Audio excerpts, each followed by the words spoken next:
একই জীবনে কত রুটিন হয়, তাই না? না, রুটিনের পরিবর্তন হয়। যেমন আমরা যখন ছোট ছিলাম, বাবা কাজে যেত, তখন বাবা মাদের খেতে খেতে প্রায় রাত 12টা, আর দুপুরে 3টে সাড়ে 3টেতে বেজেই যেত।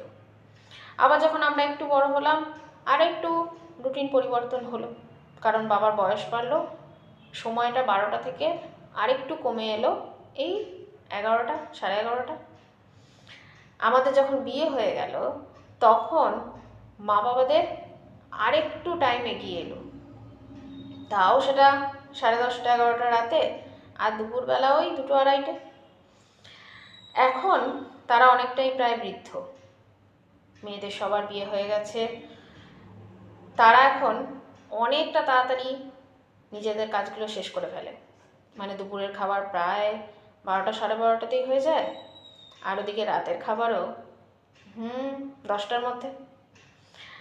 তারা যখন আমাদেরকে ফোন করে আর জিজ্ঞাসা করে যে কিরে খাওয়া হলো, আমরা বলি যে না এখনো হয়নি, বা আর একটু বাকি আছে রান্না হতে, তখন তারাই চমকায়, বাবা এখনো খাসনি? আসলে তারাও তাদের আগের জীবনটা কিন্তু ভুলেই গেছে। তাই ভাবি যে আমাদেরও এখন একরকম জীবন আছে, ছেলে মেয়েরা ছোট, এক সময় যখন তারাও বড় হয়ে যাবে, আমরাও আরও বয়সের দিকে এগিয়ে যাব, আমাদের জীবনযাত্রাও সময় পাল্টে নেবে।